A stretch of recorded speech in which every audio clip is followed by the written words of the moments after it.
बीबी आप मुझसे कुछ कहना चाहती हैं। उसकी बात सुनकर मेरी हिम्मत बढ़ी। मैंने उसकी आंखों में देख कर कहा, हाँ वही जो एक औरत चाहती है और एक मर्द चाहता है। मेरी ये बात सुनकर उसकी आंखों में एक शोला भड़क उठा। वो उठ खड़ा हुआ। मेरा दिल कांप रहा था, लेकिन जिस्म जैसे खुद बहुत रुकने को तैयार नहीं था। मैंने कहा, पहले तुम नहा लो, तुमसे पसीने की बदबू आ रही है।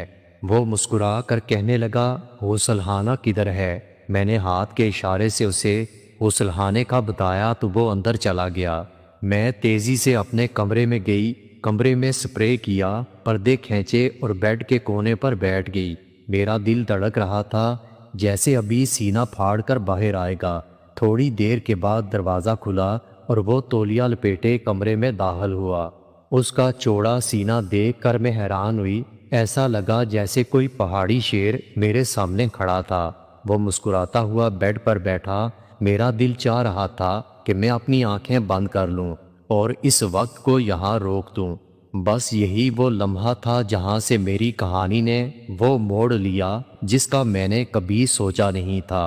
कमरे की फिजा बदल चुकी थी। खिड़की से आती हल्की हवा और सामने तौलिया लपेटे वो बैठा हुआ था।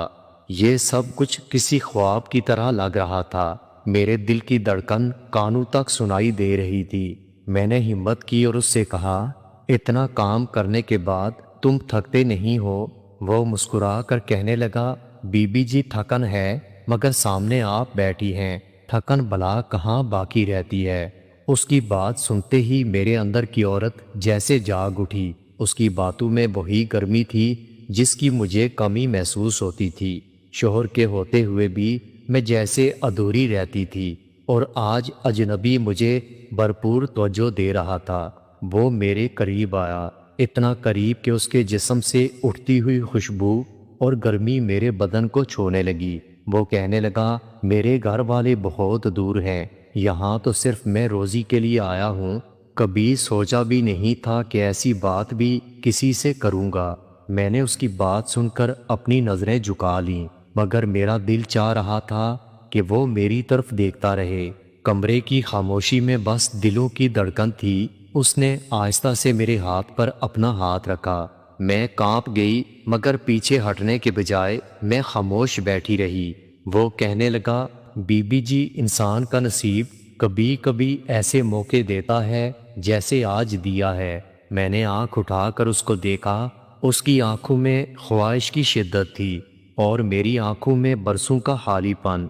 दोनों जज्बे एक साथ मिलकर ऐसी लहर पैदा कर रहे थे जिन्हें रोकना मुमकिन नहीं था। मैंने मुस्कुरा कर कहा, पहले ये कालीन समेट लो, नहीं तो बच्चा जाग जाएगा तो बहुत मुश्किल होगी। वो हंसकर कहने लगा, आपको फिक्र है बच्चे की और मुझे आपकी फिक्र है। उसके अल्फाज मेरे दिल को छू रहे थे। वो फिर मेरे करीब आया।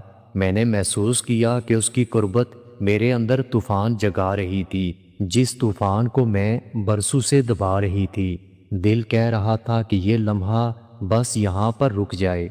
वो कहने लगा, अगर आप इजाज़त दें तो मैं आपसे एक बात कहूँ।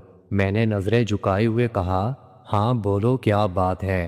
कहने लगा, आपकी आंखें जैसे किसी पहाड़ी चश्मे का पानी है, जितनी देर देखता हूँ उतनी ही प्यास बढ़ती है। उसकी बात सुनकर मेरा चेहरा सुर्ख होने लगा।